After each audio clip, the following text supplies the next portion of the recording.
그래서 지금 제주도에 가겠다는 말이야? 그러면 비행기랑 숙소랑 다 예약을 해놨는데 취소해. 취소를 못해? 그래도 나만 빠지면 이게 아무튼 곤란하잖아. 장인 장례식에 사위가 빠지는 건 안 곤란하고? 왜 이렇게 날카로워? 근데 그 장례를 좀 미루는 건 어렵겠지? 뭐? 아니, 왜 하필이면 오늘 돌아가시냐? 뭐라고? 그리고 솔직히 장인어른 오래 사셨잖아. 젊어서 갑자기 돌아가신 것도 아니고 말이야. 갑자기 돌아가신 게 아니고 오래 사셨으니까 장례식 같은 거는 안 가도 된다는 말이야? 아, 그런 소리가 아니잖아. 나도 입장이 곤란하니까 하는 소리잖아. 당신도 그렇게 난리칠 거 없다는 말이지? 오늘 이야기 속 주인공은 60세 백상희 씨입니다. 그리고 그녀의 남편에 관한 이야기이죠. 백 씨는 이만 30년 넘는 결혼 생활을 정리하고자 했습니다. 이만큼 참고 살았으면 그냥 살아라 라고 말하는 사람들도 있었지만 남은 30년을 이렇게 산다고 하면 끔찍했습니다. 어떻게 가장 내 편이 되어야 하는 사람이 이토록 증오스러워질 수 있나 싶었습니다. 은퇴 후 알콩달콩 사는 노후까지는 아니더라도 동반자로서 서로 존중하며 그렇게 살고자 했습니다. 하지만 남편과는 도저히 그게 되지 않았습니다. 그러다가 백 씨의 친정아버지가 돌아가셨을 때조차 오지 않은 남편. 남보다도 소한 사이였습니다. 마음에 걸리는 자식이 있는 것도 아닌데 이렇게 살아서 무슨 의미가 있나 싶었죠. 그러면서 은퇴 후 온갖 수발은 다 들라는 남편. 백 씨는 그렇게 살고 싶지 않아졌습니다. 이런 이기적이고 한심한 남편과는 마지막 작별 인사를 할 생각이었습니다. 백 씨는 딸이 하나 있었습니다. 어느 순간 가정일에 무심했던 남편 탓에 자식을 위안 삼아 살았지만 그것도 딸이 어렸을 때나 가능한 일이었습니다. 딸이 결혼을 하게 되면서부터는 조금 멀어지게 되었고 결혼 후에 사위를 따라서 미국에서 살게 된 뒤로부터는 보고 싶어도 쉽게 볼 수 없는 사이가 되었습니다. 나이 들어 남편과 사이좋게 잘 살면 참 좋았을 텐데 백 씨 부부는 그게 잘 되지 않았습니다. 이번에는 좀 안 가면 안 되는 거야?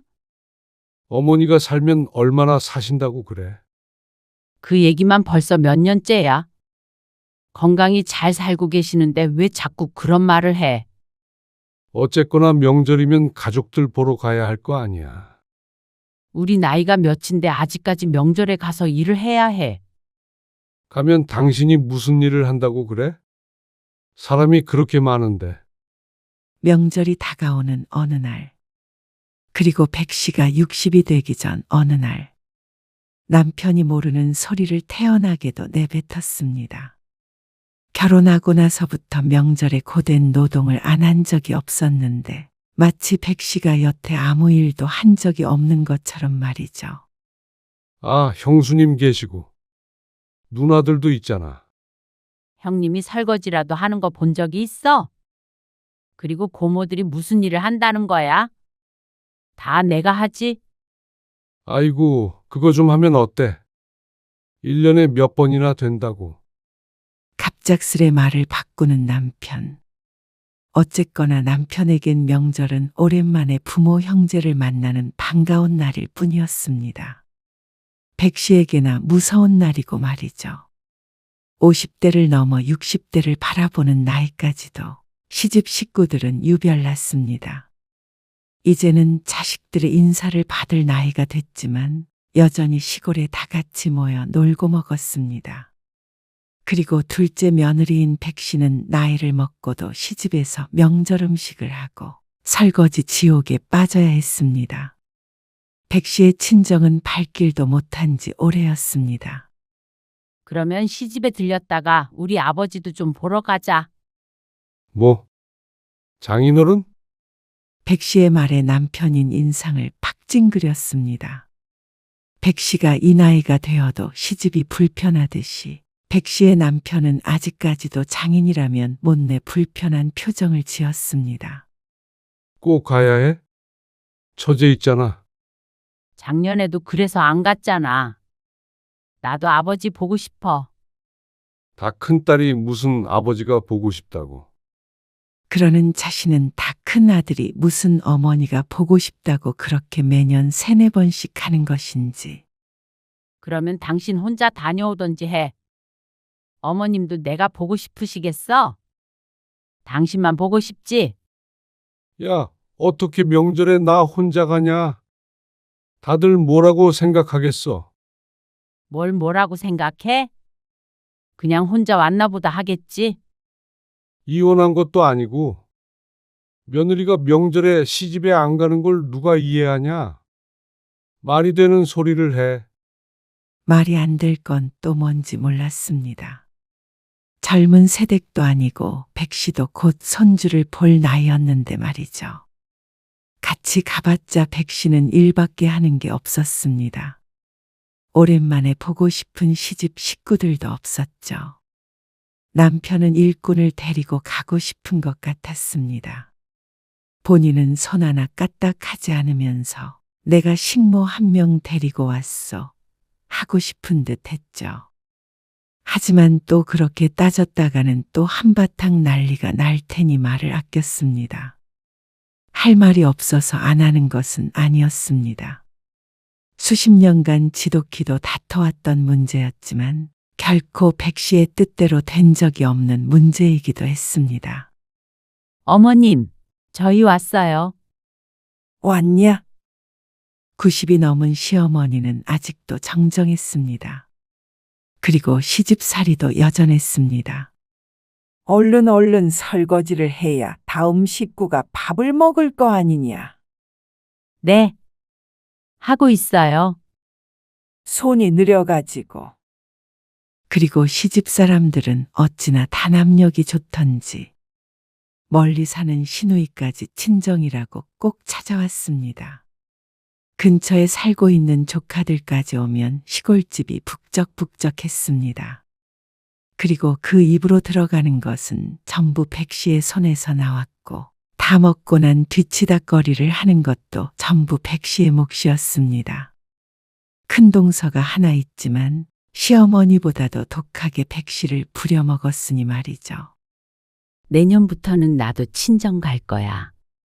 또 그 소리야? 모두들 잠든 새벽. 사방에서 드르렁 코고는 소리를 들으며 백 씨가 남편에게 속삭였습니다. 시누이들도 나이든 친정엄마 언제까지 살지 모른다고 늘 찾아오는데 왜 자신은 성씨도 다른 이곳에서 식모 노릇을 하는지 몰랐습니다. 백 씨도 버젓이 친정이 있는데 말이죠. 당신은 오고 싶으면 혼자 와. 내년부터는 따로따로 다니면 되니까. 그러자 남편은 혀를 차며 뒤돌아 누웠습니다. 헛소리 말라는 듯한 행동에 울컥 화가 났지만 이미 마음은 먹었습니다. 이제는 무서울 게 뭐가 있나 싶었습니다. 그게 3년 전이었습니다. 다음 해 친정으로 갈 때는 남편과 지독히도 싸워야 했습니다. 같이 사내 안 사내 말까지 나왔을 정도였죠. 하지만 백 씨도 연로한 친정 아버지가 있었습니다. 그래서 결국엔 남편의 뜻을 꺾고 각자의 고향으로 가기로 정했습니다. 그리고 남편은 60대가 되며 퇴직을 하게 되었습니다. 퇴직만 하면 뭘 하자. 어떻게 살자 말도 많고 계획도 많았던 남편은 직장을 그만두고 나자 돌변했습니다. 부부가 함께 하는 시간보다는 혼자만의 자유시간에 푹 빠진 것처럼 보였습니다. 나 나갔다 올게. 이번 주에는 집에 있는다고 했잖아. 약속이 갑자기 잡혔어. 또 골프 치러 가게? 그냥 놀러 가는 거 아니야. 사업적으로 엮인 사람이 있어서 미팅 가는 거지. 무슨 사업? 그러면 회사 나오고 쭉 쉬겠어? 골프도 다 그래서 치는 거야. 내가 뭐 당신만 두고 놀러 가나. 그리고 나 좀 그냥 냅둬라. 나도 나만의 시간이 좀 필요하지 않겠어? 말은 청산유수였습니다. 하지만 한다던 사업은 1년째 감감무소식이었고 골프만 치러 나갔다 하면 만취가 되어 돌아오기 일쑤였습니다. 그러니 백 씨가 예민하게 구는 것도 다 이유가 있었죠. 남편이 퇴직하고 나서 백 씨는 오히려 더 외로워졌습니다. 백 씨는 여전히 일을 하고 있었는데 남편은 쉬는 동안 집에 있는 경우가 적었습니다. 남들은 남편이 밥 차려달라고 안 해서 오히려 좋지 않느냐고 했지만 그것도 하루 이틀이지 밖으로만 나도는 남편을 보면 착잡할 때가 많았습니다. 그러던 어느 날이었습니다. 백 씨가 여동생으로부터 아버지의 입원 소식을 듣게 되었습니다. 아버지 상태가 많이 안 좋으신 거야? 그 정도는 아닌데 그래도 연세가 있으시잖아. 어디가 어떻게 편찮으신데? 아직 잘 모르겠어. 검사를 이것저것 하긴 했는데 위에 염증도 있고. 자세한 건 결과가 나와봐야 알 것 같아. 금요일 저녁에 일 끝나고 갈게. 그래. 알았어. 백 씨가 전화를 끊고 잠시 고민했습니다.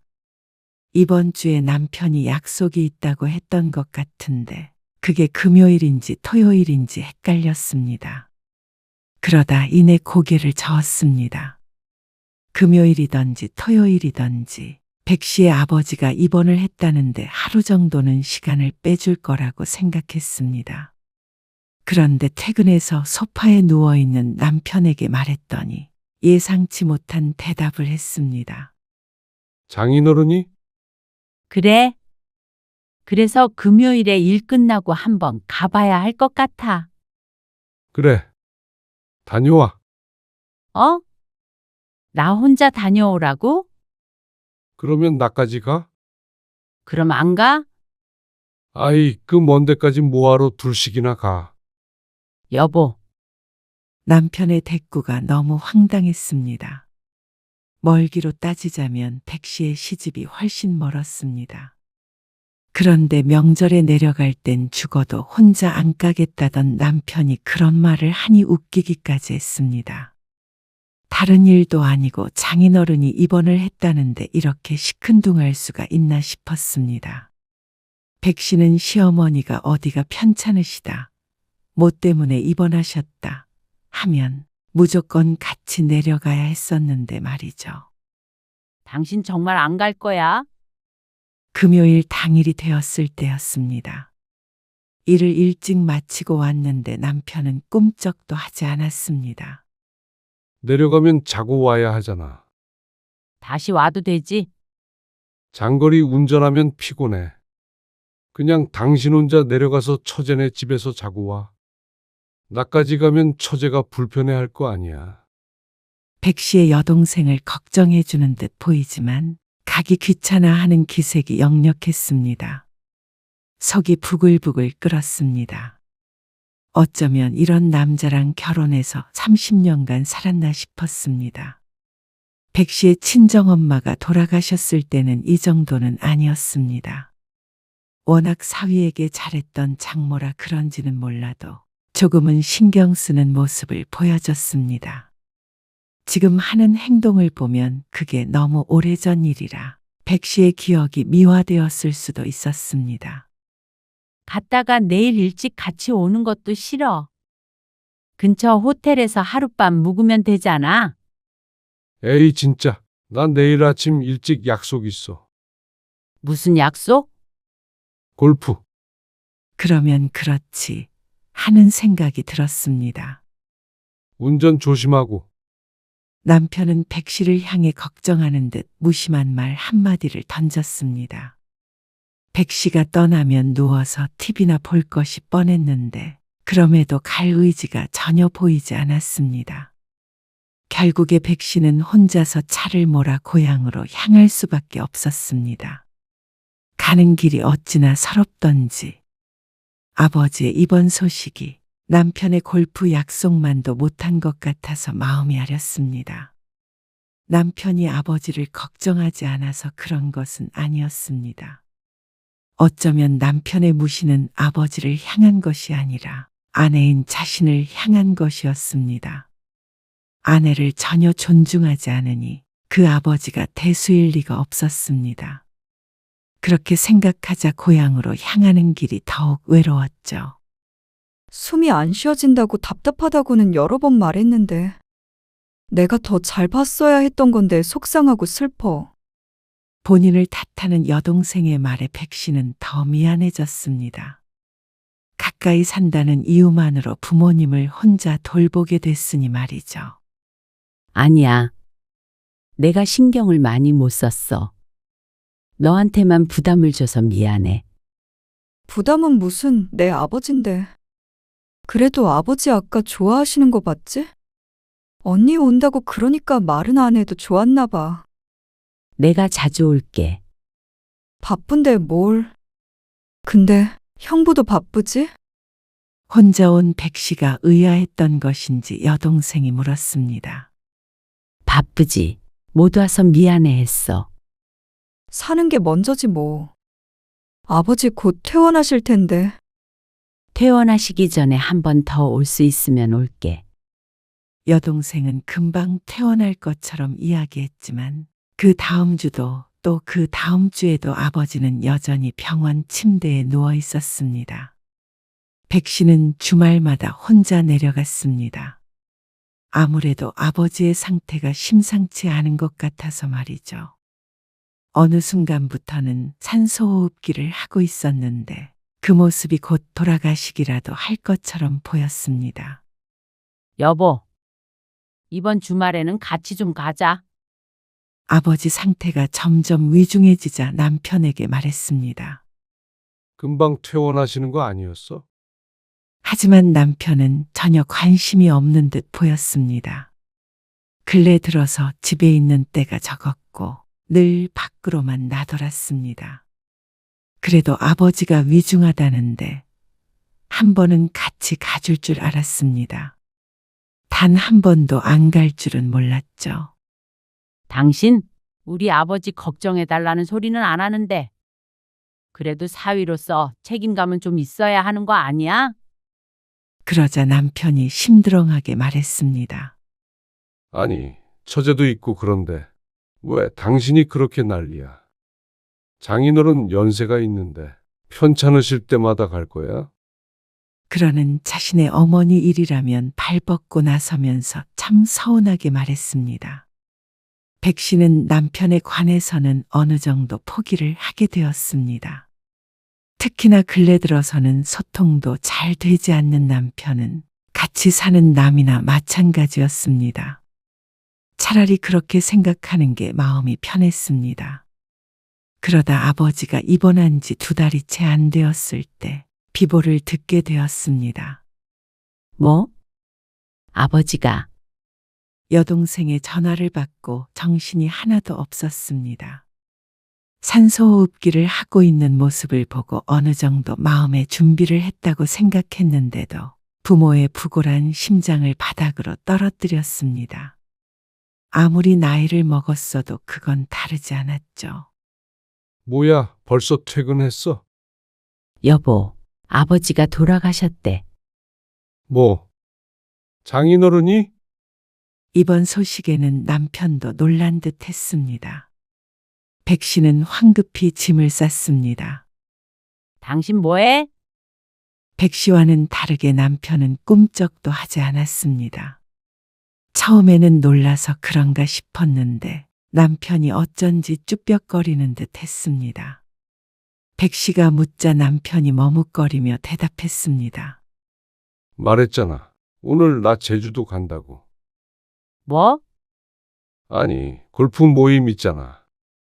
친구들 여럿과 모임 같은 걸 하고 있는 건 알았습니다. 그리고 제주도 얘기를 꺼냈던 것도 기억하고 있었죠. 요즘 냉전 상태일 때가 많으니 크게 신경 쓰지 않았을 뿐이었습니다. 그런데 둘이서 진득하게 얘기를 나눴던 기억도 요새는 별로 없었기 때문에 잊고 있었죠. 그게 오늘이었다니. 하지만 그렇든 아니든 간에 제주도라는 단어가 지금 이 시점에서 나올 단어는 아니라고 생각했습니다. 오늘 가면 며칠 있다가 오는 거 아니야? 그렇지. 저녁 비행기로 간다는 남편. 원래대로라면 백 씨가 퇴근해서 집에 오면 없었을 거라는 말이었습니다. 이렇게 얼렁뚱땅 혼자서 여행을 가는 남편이 다 있나 싶었지만 지금 무엇보다 중요한 것은 백 씨의 아버지가 돌아가셨다는 사실이었죠. 백 씨는 짐을 챙기다 말고 남편을 지그시 쳐다보았습니다. 정말 진심으로 하는 말인가 싶어서 말이죠. 남편의 말은 꼭 장례를 불참하고 제주도에 가겠다는 말 같았습니다. 당신도 알지? 중현이 그 친구랑 같이 가는 거야. 누구랑 가는 게 지금 중요해? 2달 전부터 약속했던 거란 말이야. 그래서 지금 제주도에 가겠다는 말이야? 그러면 비행기랑 숙소랑 다 예약을 해놨는데 취소해. 취소를 못해? 그래도 나만 빠지면 이게 아무튼 곤란하잖아. 장인 장례식에 사위가 빠지는 건 안 곤란하고? 왜 이렇게 날카로워? 계속되는 백 씨의 추궁에 남편도 기분이 상한 듯 인상을 썼습니다. 그런데 말투를 가지고 꼬투리를 잡으니 할 말이 없었습니다. 지금 이런 실랑이를 하고 있는 것조차 어이가 없고 화가 났습니다. 어디서부터 어떻게 설명을 해야 잘못됐다는 사실을 알 것인지 몰랐습니다. 그 장례를 좀 미루는 건 어렵겠지? 뭐? 아니, 왜 하필이면 오늘 돌아가시냐? 뭐라고?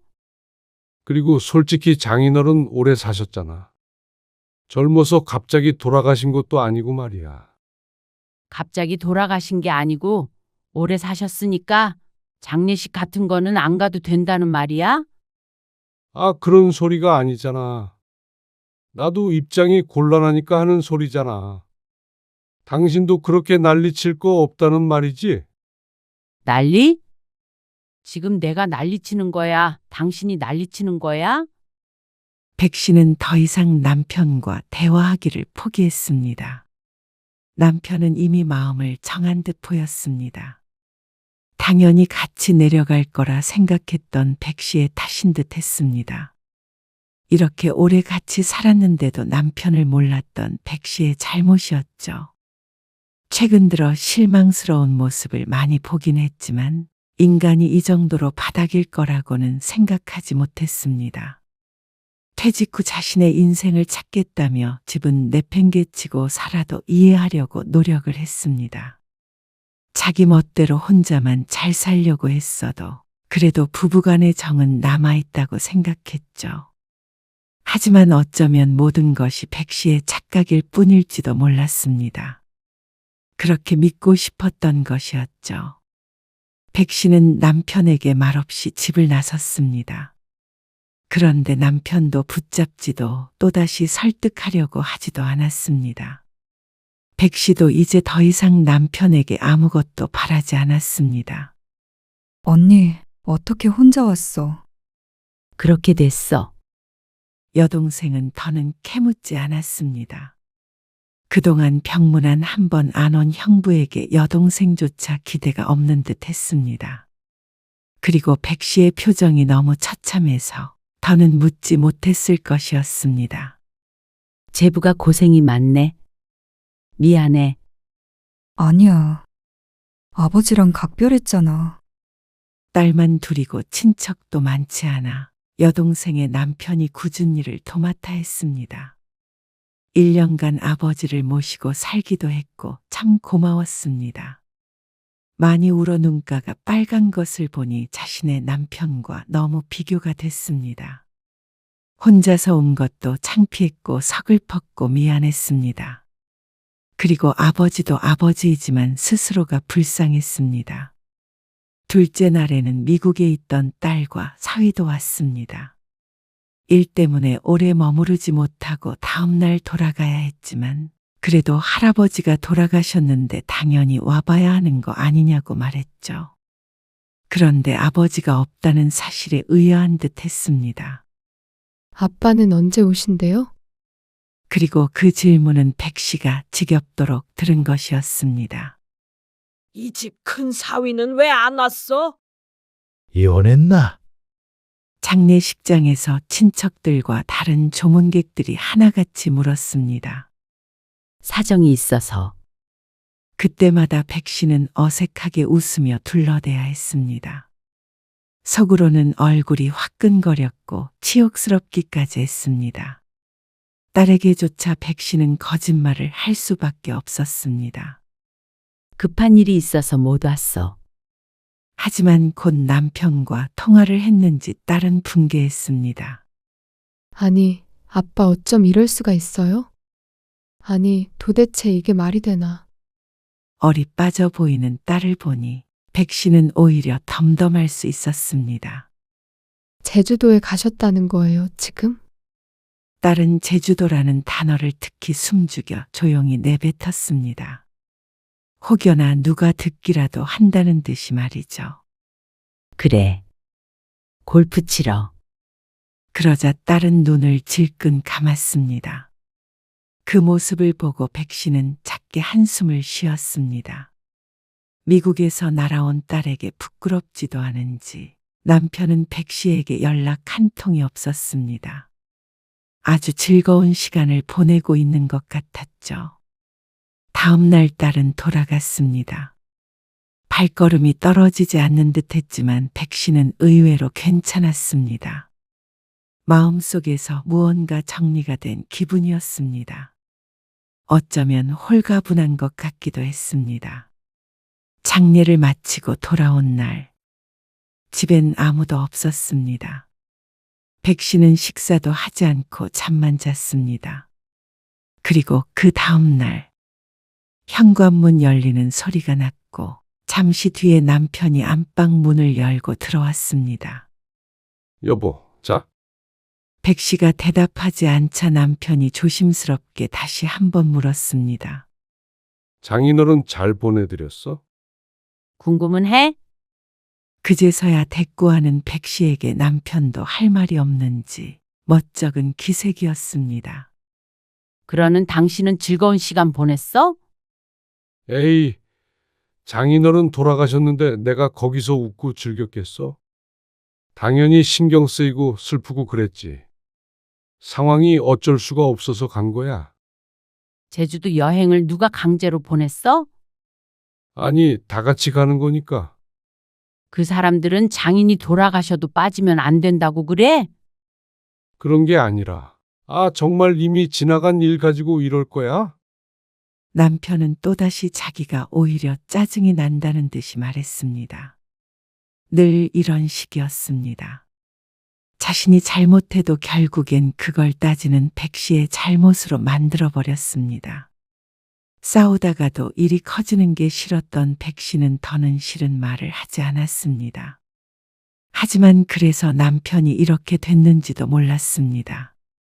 자기 말만 맞고 남이 어찌되건 신경도 쓰지 않았습니다.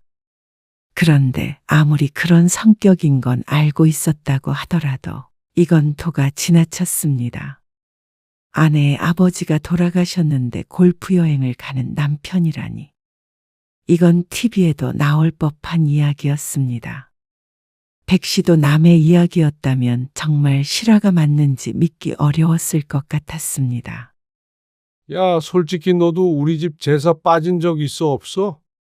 한 문장에서 도대체 문제를 몇 개나 지적해야 할지 암담했습니다. 지금? 당신네 제사랑 우리 아버지 장례식이랑 비교를 해? 크게 다를 건 없지, 뭐. 우리 아버지 장례식은 단 한 번뿐이잖아. 당신 아버지 돌아가셨을 때 내가 어떻게 했는지는 기억 안 나? 그건 참나 미안하다. 미안해. 그러니까 그만해. 아주 남편을 잡으려고 하네. 사업차 꼭 필요한 모임이었어.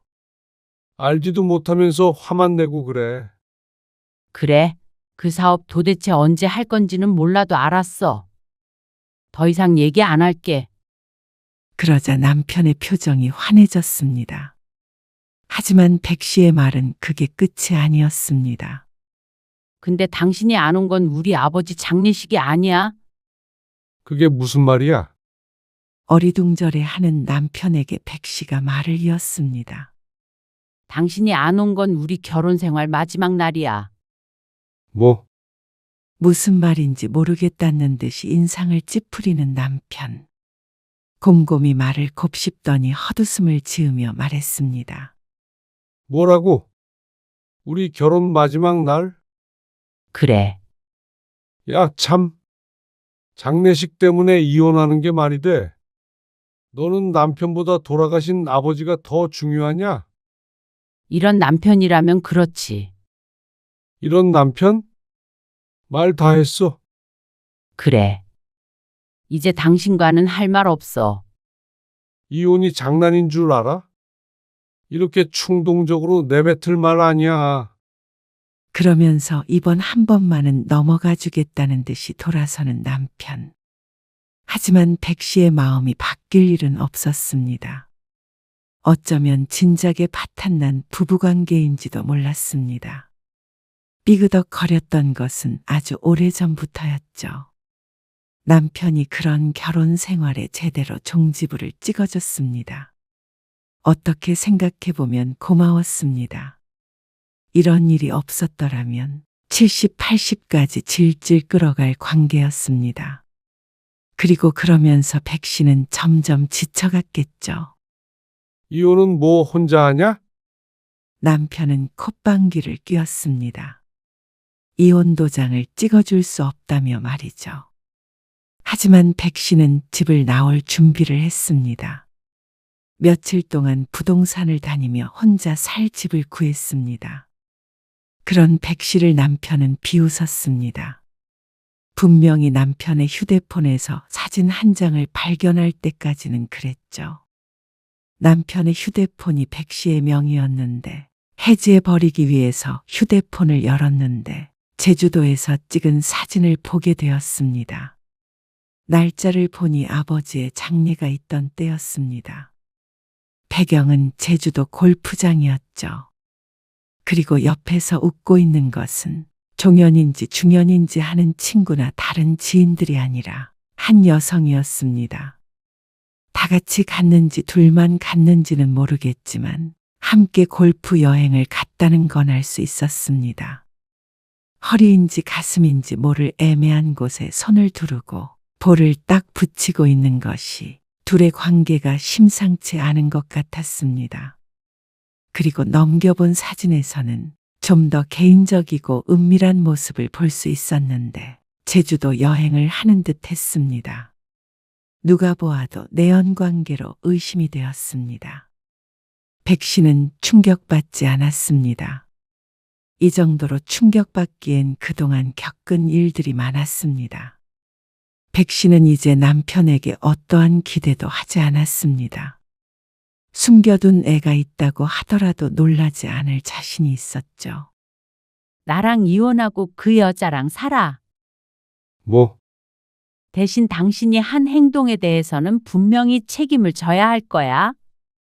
백 씨는 변호사 사무실을 찾아 이혼 소송을 했습니다. 남편의 휴대폰 안에 있던 사진들은 이미 백 씨의 손에 있었습니다.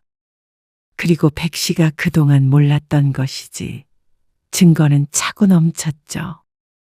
백 씨는 조용히 이혼하는 조건으로 남편 앞으로 된 재산의 상당 부분을 받게 되었습니다. 처음부터 상간녀 소송 같은 걸 생각하지 않았습니다. 위험용으로 언급하기는 했지만 백 씨는 최대한 돈을 많이 받는 게 목적이었습니다. 이혼 후에 삶이 팍팍해지지 않으려면 그것이 가장 중요했죠. 결국에 백 씨는 그 해에 남편과 협의 이혼을 했습니다. 살던 집이 백 씨의 앞으로 넘어왔는데 곧장 팔아버렸습니다. 그 집에서 살고 싶지도 않았고 남편과의 추억을 떠올리고 싶지도 않았습니다. 남편과는 연락 한 번 안 하고 지냈습니다. 딸도 아버지에 관해 언급하지 않아서 어떻게 살고 있는지는 알지 못했고 알고 싶지도 않았죠. 그리고 그렇게 1년 정도가 지났을 때 남편에게서 연락이 왔습니다. 어쩌면 짐작하고 있던 연락이었습니다.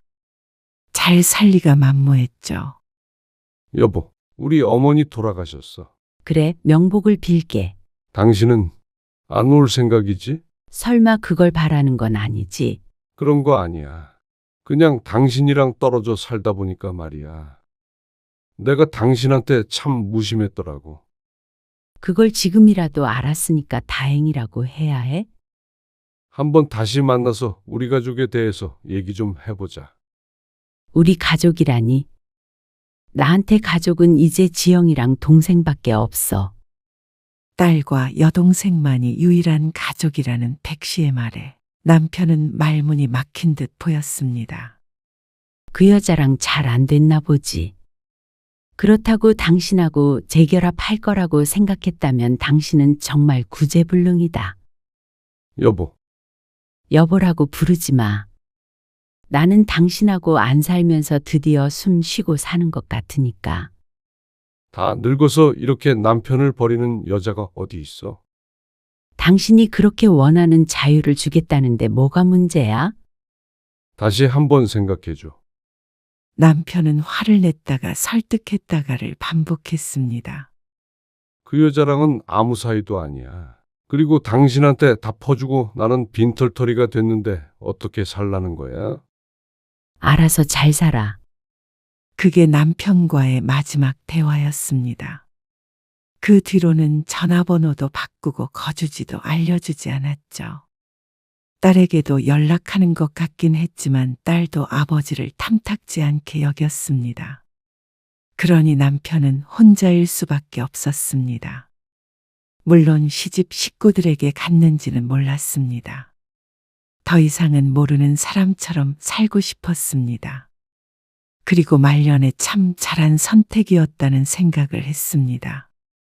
이혼하고 난 뒤 오히려 경제적으로 어렵지 않았고 누구의 눈치도 안 보고 살 수 있었습니다. 남들이 황혼이혼 하는 게 어쩌면 이해가 가기도 했습니다. 백 씨는 드디어 행복할 준비가 된 것 같았습니다.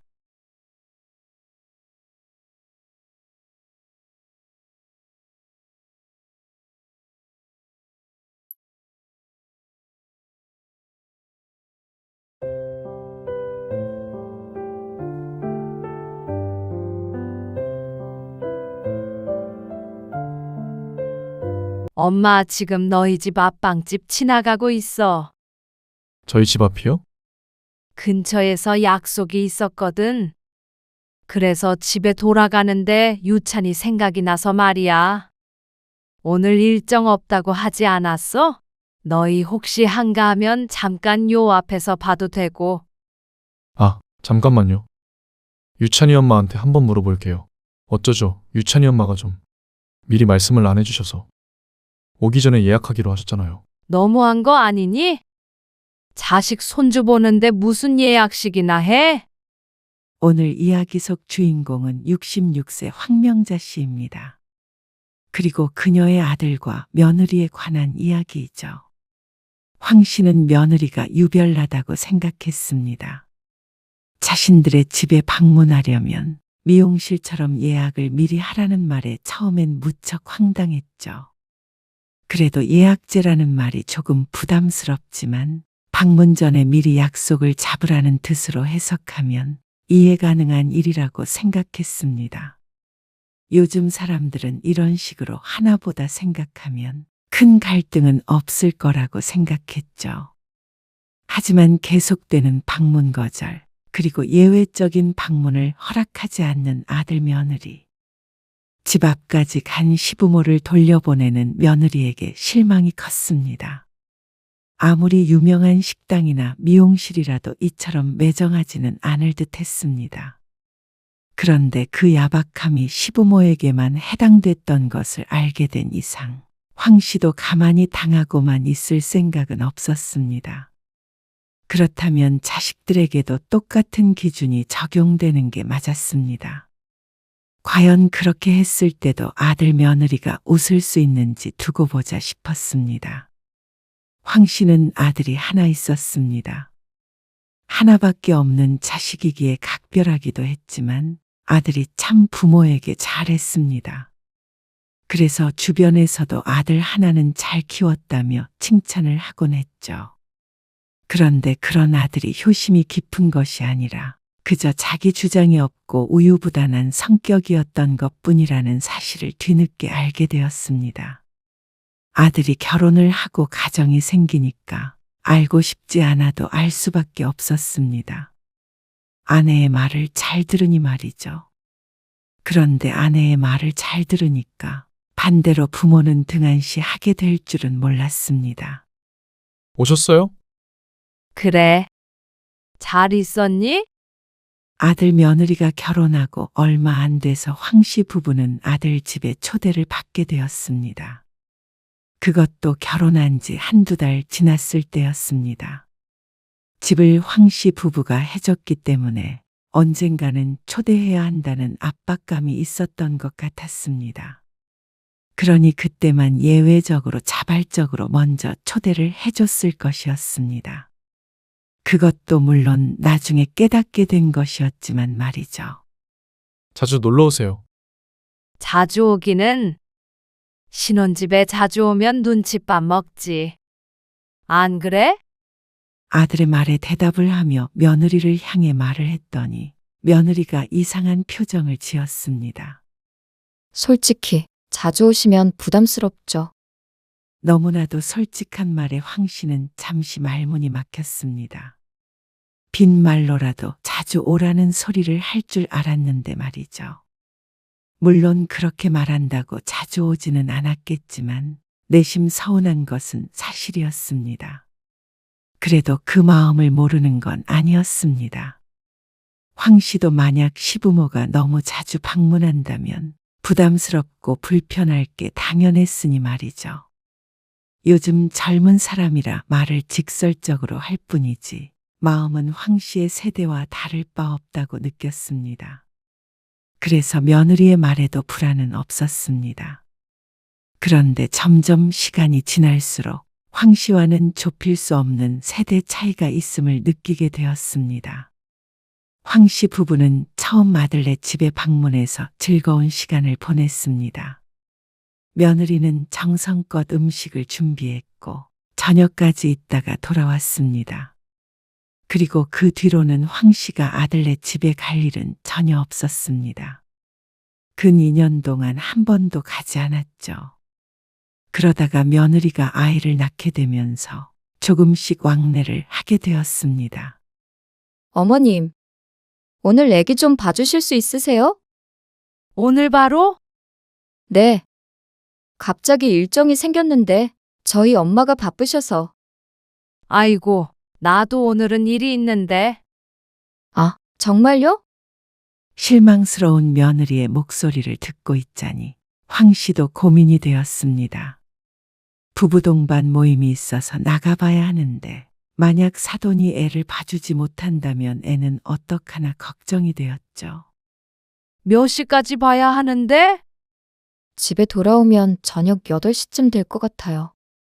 그러면 모임도 거의 끝날 시간이 다 될 때였습니다. 하지만 달리 방법이 없는 것 같았습니다. 어쩔 수 없지. 그러면 내가 갈게. 정말요? 감사해요. 미리 말해줬으면 일정을 조정했을 텐데 황 씨도 조금 곤란한 상황이 맞기는 했습니다. 하지만 사람이 살다 보면 갑작스레 일이 생기는 경우가 있기 마련인데 미리 말을 안 해줬다고 단칼에 거절하는 것은 너무 야박한 것 같았죠. 황 씨는 모임 일정을 취소했습니다. 부부 동반 모임이었지만 부득이하게 남편만 보내게 되었죠.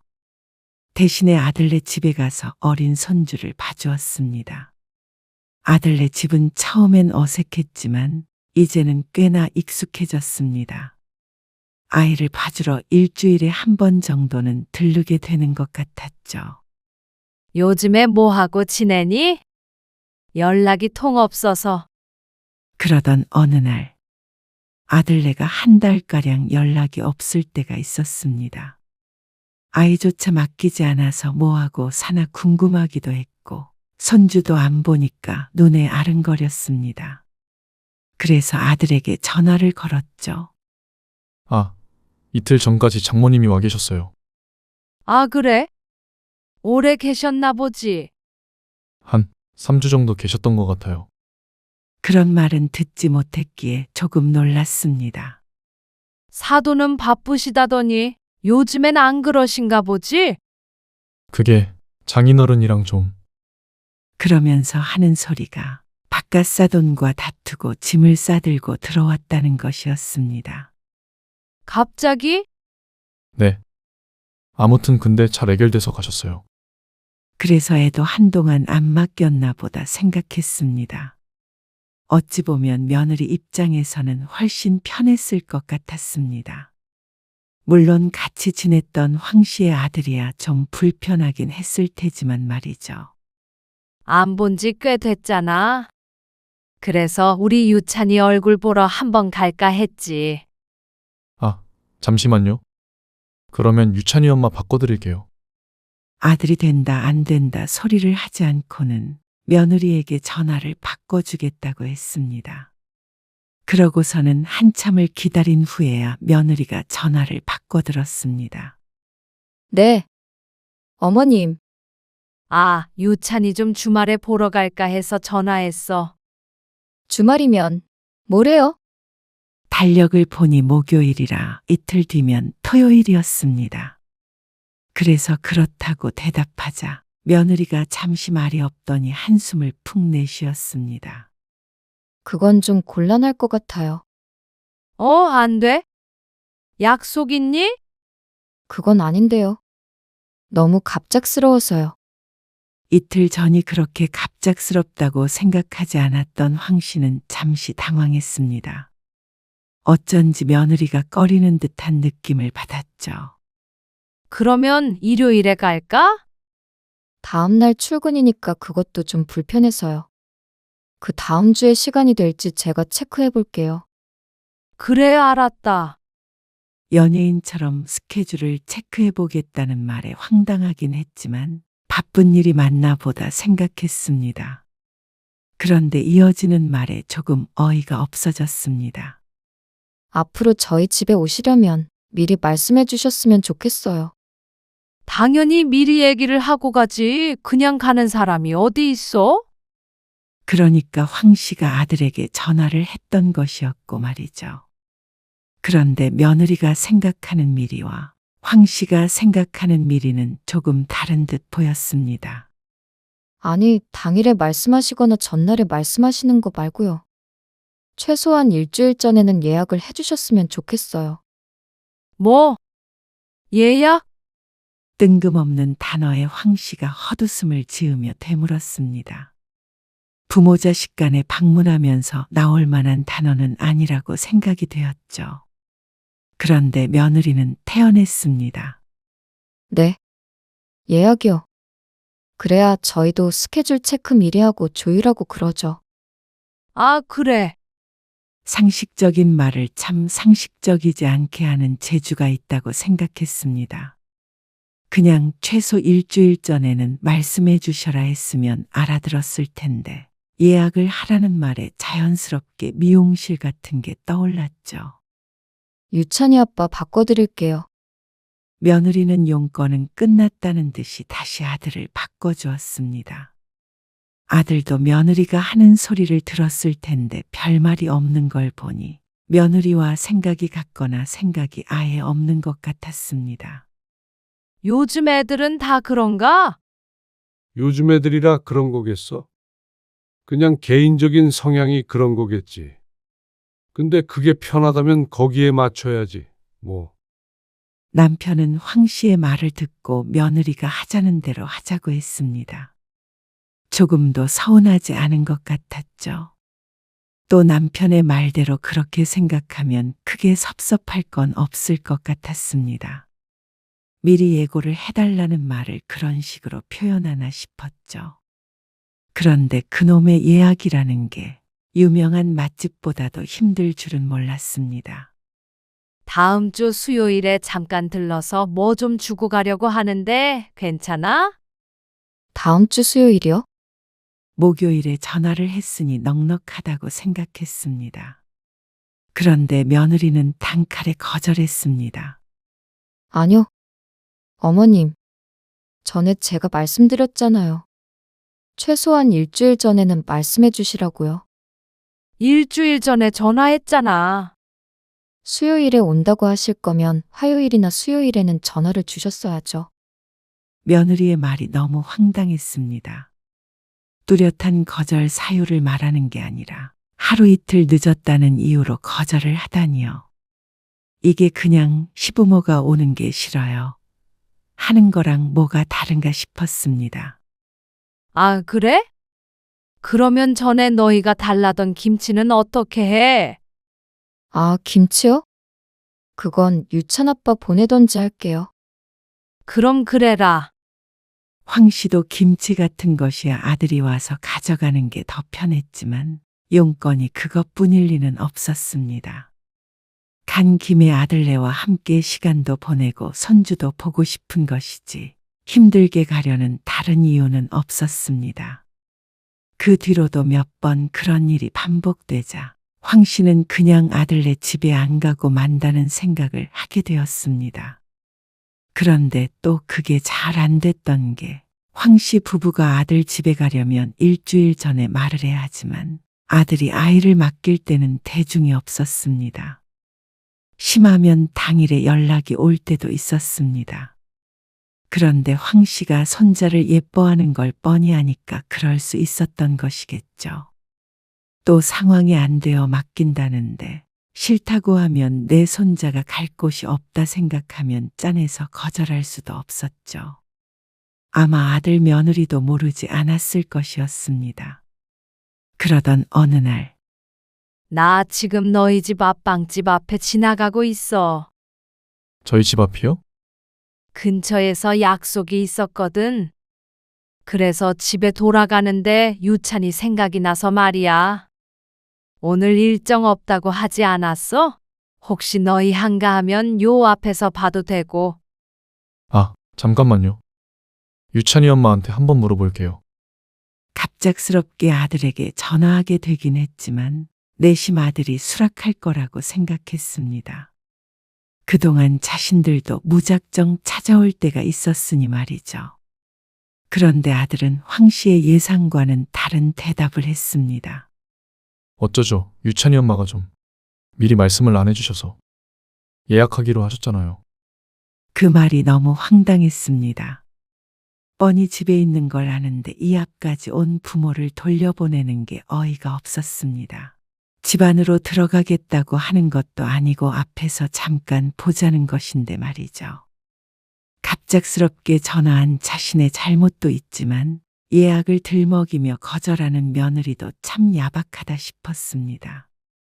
그러는 자신들은 아무 때나 찾아오면서 말이죠. 그날은 안 된다기에 그렇게 돌아가긴 했지만 억울했습니다. 너무한 한 거 아니니? 자식 손주 보는데 무슨 예약식이나 해? 그래서 황 씨도 따져보지 않은 것은 아니었습니다. 에이, 예약은 말만 그런 거고. 다 약속이 있고 일정이 있어서 그랬던 거죠. 너무 섭섭하게 생각하지 마세요. 그날도 그러고 1시간 뒤에 약속이 있었어요.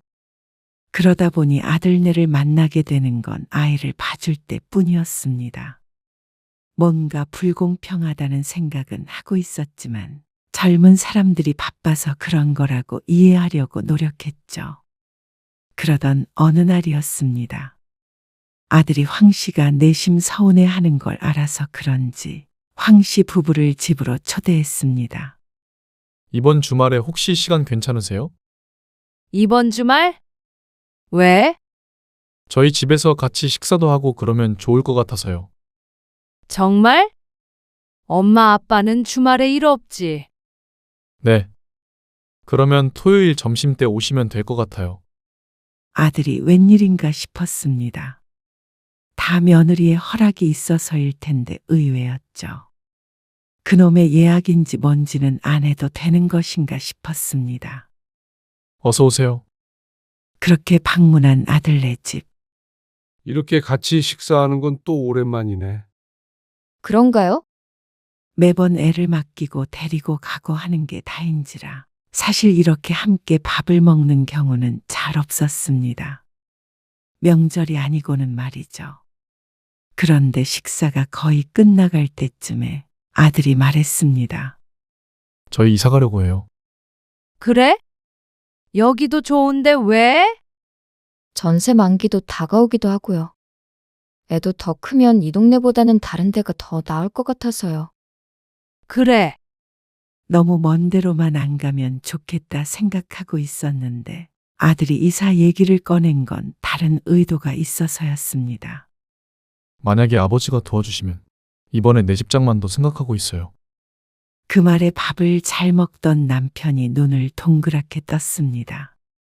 설마 이런 부탁을 해올 줄은 몰랐습니다. 지금 살고 있는 집의 전세금도 황씨 부부가 마련해 준 것이니 말이죠. 그러니 갑자기 친절하게 집으로 초대를 하고 밥을 대접한 것이 이해가 갔습니다. 어쩐지 입맛이 떨어지는 기분이었습니다. 그동안 서운한 것도 참고 있었는데 돈 때문에 사람의 태도가 바뀌었다고 생각하니 더 섭섭한 듯 했습니다. 며느리조차 그 옆에서 초롱초롱한 눈빛으로 황씨 부부를 바라보고 있었습니다. 남편의 입에서 긍정적인 대답이 나오길 기다리는 것 같았습니다. 그래도 전세랑 매매랑 가격 차이가 날 텐데. 한두 푼 가지고는 안 될 거 아니냐? 저희도 모아둔 돈이 좀 있긴 해요. 그래서 얼마나 보태달라는 말이야? 1억 정도. 뭐? 그야말로 억소리 나는 금액이었습니다. 전세금도 만만치 않았는데 자식이 하나라 무리해서 해준 것이었습니다. 그런데 1억을 달라는 말을 어떻게 또 꺼낼 수가 있는 것인지. 황당하다는 듯이 쳐다보자 아들도 조금은 민망한 눈치였습니다. 그래도 염치라는 걸 아주 조금은 아는 듯했죠. 유찬이도 커갈 거고요. 또 둘째도 생각하고 있어서 아무래도 이번에 이사하면서 오래 살 집으로 가야 할 것 같아요. 네. 그리고 좀 넓은 집에 가야 어머님, 아버님도 더 편하게 오시지 않을까요? 겉으로 티는 안 냈지만 속으로는 헛웃음이 나왔습니다. 집이 크든 작든 과연 황씨 부부가 편히 올 수 있을까 싶었죠. 황씨는 그렇지 않을 것 같다고 생각했습니다. 아들의 초대로 풀리려던 마음에 빗장이 걸리게 되었습니다. 그건 남편도 마찬가지였는지 아들이 원하는 답을 돌려주지 않았습니다. 그런데 오히려 아들 며느리가 황씨 부부에게 서운해했습니다. 그러면 가능한 만큼만이라도 보태주세요. 얼마가 됐든 당연히 황씨가 도와야 한다는 듯한 느낌이었습니다. 이 집 전세금도 아버지가 해주신 거잖아. 집을 넓히던지 사던지 하는 건 너희 힘으로 해야지. 거절의 말을 전하자 며느리의 표정이 급속도로 안 좋아졌습니다. 황씨의 느낌대로라면 이럴 줄 알았으면 초대하지도 않았다고 생각하고 있는지도 몰랐습니다. 그렇게 분위기가 싸늘해지고 있는데 벼랑간 초인종 소리가 들렸습니다. 누가 왔나 보다. 그러자 아들이 고개를 갸웃거렸습니다. 택배인가? 누군가 오기로 되어 있는 건 아닌 듯 했습니다. 그런데 아들이 문을 열자 들어온 건 의외의 인물이었습니다. 어머? 들어온 상대방도 황씨 부부를 보고는 조금 놀란 것 같았습니다. 아이고, 연락을 해보고 올 걸 그랬네. 계신 줄 몰랐어요. 황씨 부부도 어정쩡한 포즈로 몸을 일으켰습니다. 너무 갑작스러웠죠.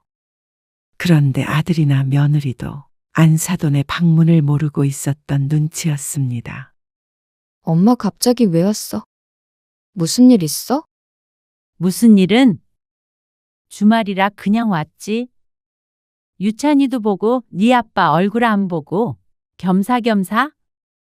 그러더니 황 씨를 보고는 민망하다는 듯한 웃음을 흘렸습니다. 그런데 먼저 와 계셨구나. 나도 참 버릇이 돼가지고 연락할 생각을 못했네. 안사돈은 그 말이 어떤 여파를 가져올지 모르는 눈치였습니다. 아들도 아차하는 얼굴로 황 씨 부부의 눈치를 봤습니다. 그리고 황 씨는 기가 차서 말도 나오지 않았죠. 바보가 아닌 이상 눈치를 챌 수 있었습니다. 안사돈이 연락도 없이 방문한 것이었고 이번이 처음이 아니라는 것. 그리고 며느리나 아들도 용인을 했다는 점 말이죠. 며느리의 법대로라면 안사돈은 돌려보내야 맞았습니다. 그런데 자신의 친정엄마한테는 예약이니 뭐니 하는 소리는 꺼내지 않았습니다. 황 씨는 이 상황이 너무 충격적이었습니다. 안사돈은 거실에 자연스럽게 자리를 잡고 앉았습니다. 우리 유찬이 잘 있었어? 손자 보기에 바빴죠. 그리고 아들의 반응도 어이가 없었습니다. 황 씨의 눈치를 보면서도 장모에게 아무 말도 못하고 있었습니다. 지금 이 상황이 납득이 가지 않는 게 황 씨 부부뿐인 것인지. 황 씨는 그간에 서운했던 감정도 폭발했습니다. 억울하고 섭섭한 일이 있어도 그게 아들 며느리의 방식이라면 이해해야 한다고 생각하고 참고 지나갔던 일들이 많았습니다. 황 씨도 옛날 사람이었지만 그래도 맞춰가려고 많이 노력했다고 생각했죠. 그런데 그게 황 씨 부부에게만 적용됐던 법칙이라고 생각하면 열불이 다 났습니다. 그리고 바보같이 입만 다물고 있는 아들도 원망스러웠습니다. 뭐가 부족해서 자기 부모가 무시를 당해도 가만히 있고 장모는 저렇게 떠받들고 있는 것인지 몰랐습니다. 황 씨는 아들 며느리가 이렇게 나온다면 황 씨도 더 이상은 가만히 있고 싶지 않았습니다. 어머, 어떡해요? 네? 뭐가요? 예약 안 하시면 여기 못 들어오시는데 네? 무슨 예약이요? 이 집이요. 최소 일주일 전에는 예약을 해야 올 수 있는데 예약 안 하셨잖아요. 그렇죠? 무슨 말씀 하시는 건지. 이렇게 뵙게 돼서 반갑긴 한데 아쉽지만 다음에 다시 뵈야겠네요. 우리들이 젊은 사람들을 이해해야죠. 안 그래요? 이게 다 무슨 소리니? 아, 장모님 그게요. 제가 지난번에 약속 없이 왔다가 다시 돌아간 적이 있거든요. 그때는 좀 섭섭하긴 했는데 이제는 이해해요. 서로 사생활이라는 게 있잖아요. 그래서 지금 저보고 돌아가라는 말씀이신가요? 제가 그러라는 게 아니고요. 애들 생각이에요, 애들. 어쩔 수 없죠. 앞으로 미리 예약하셔요. 아니 무슨 식당도 아니고. 안사돈의 말에 황 씨는 호호 웃으며 대꾸했습니다. 참 웃기죠? 에요. 그럼 다음에 뵐게요. 황 씨가 일어나며 말하자 안사돈도 엉거주춤 자리에서 일어났습니다. 그리고 아들과 며느리는 입만 벌리고 있고 달리 반박을 하지 못했죠. 졸지에 쫓겨나게 생긴 안사돈은 많이 당황한 눈치였습니다. 며느리는 분위기가 이상하게 돌아가자 안사돈에게 조용히 말했습니다. 엄마 일단 가고 내가 이따가 연락할게. 며느리가 그렇게 말하자 안사돈은 얼굴이 울긋불긋해졌습니다. 하지만 딸까지 돌아가라고 한마당에 버티고 있기도 민망했는지 가방을 챙겼습니다. 제대로 인사조차 못하고 집 밖을 나서는 얼굴이 예전에 황 씨의 얼굴처럼 달아올라 있었습니다. 안사돈이 돌아간 뒤에도 얼어붙은 분위기는 풀리질 않았습니다. 아들 내외는 더 이상 돈 얘기를 꺼낼 수가 없었고 황 씨 부부도 아들네와 마주보고 앉아있기가 힘들었습니다. 아니, 사실 그 얼굴들이 꼴보기가 싫어졌습니다. 이래놓고는 돈은 우리한테 달라고 그러냐. 대접받는 사람 따로 있고 돈 주는 사람이 따로 있나 보다. 그런 게 아니에요. 그러면 예약인지 뭔지 하는 건 왜 우리한테만 있었는지 모르겠네? 어머니, 그 부분은 죄송해요. 다시는 안 봤으면 싶다. 황 씨 부부도 자리에서 일어났습니다.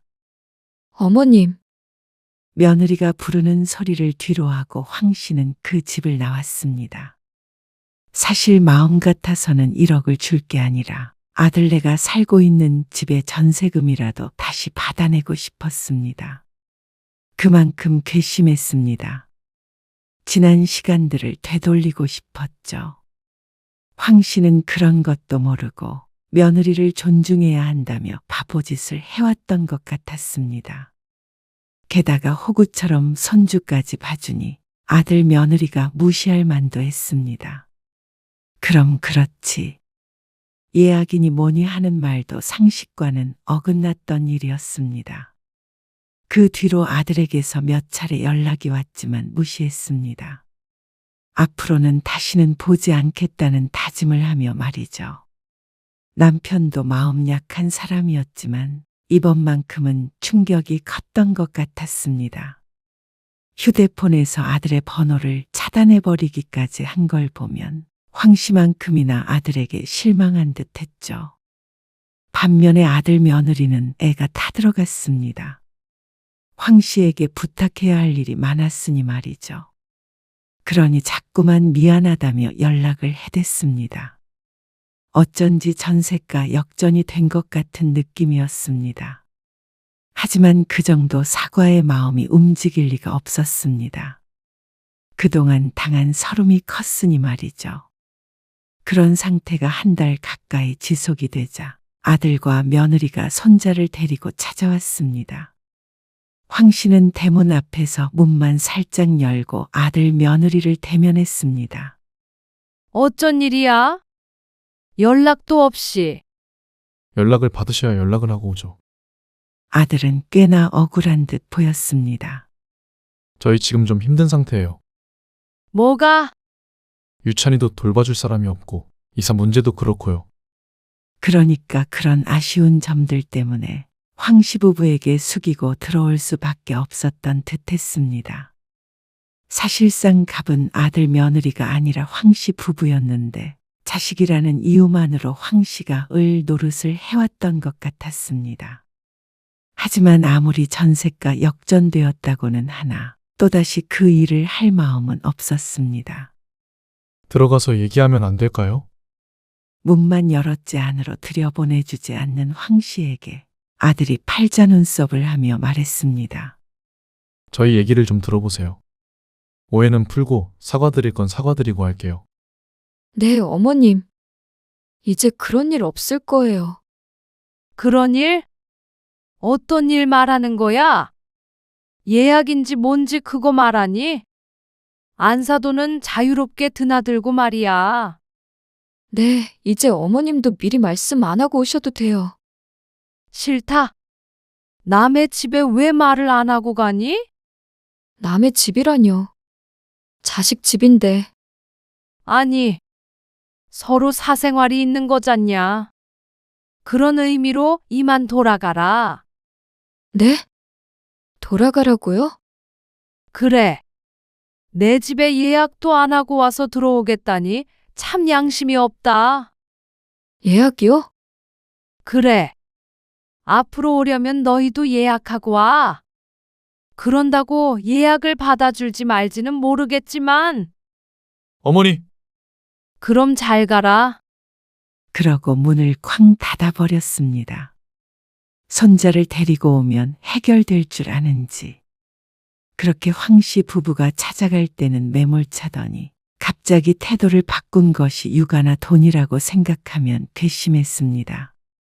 이렇게 이기적이고 제멋대로인 자식과는 더는 할 말도 없었습니다.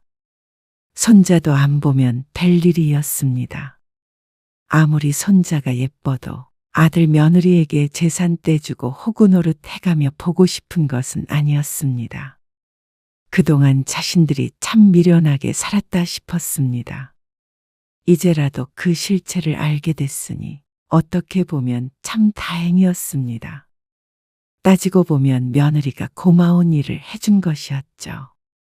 황 씨 부부는 명절에도 아들네에게 문을 열어주지 않았습니다. 이사를 했는지 어쨌는지 알 수는 없지만 그것도 더는 신경 쓰지 않을 참이었습니다. 이제는 자식과 거리를 두고 부부의 삶이나 신경 쓰며 살기로 마음먹었죠. 그러니 며느리 눈치 볼 일도 없고 손자를 보기 위해 아쉬운 소리를 할 일이 없었습니다. 아들은 뒤늦게 잘못을 빌며 용서를 구했지만 황 씨의 마음은 이미 다쳐버린 후였습니다. 주말에 찾아뵐게요. 예약하면 되죠? 방문하려면 미리 예약하라면서요. 그러면 가도 되나요? 어쩌냐? 이제는 예약 안 받아. 왜 예약을 안 받아요? 주인 마음이지 뭐. 어쩌면 며느리의 아이디어가 참 좋은 아이디어 같기도 했습니다. 이렇게 아들의 얼이 빠지게 만들 수 있으니 말이죠.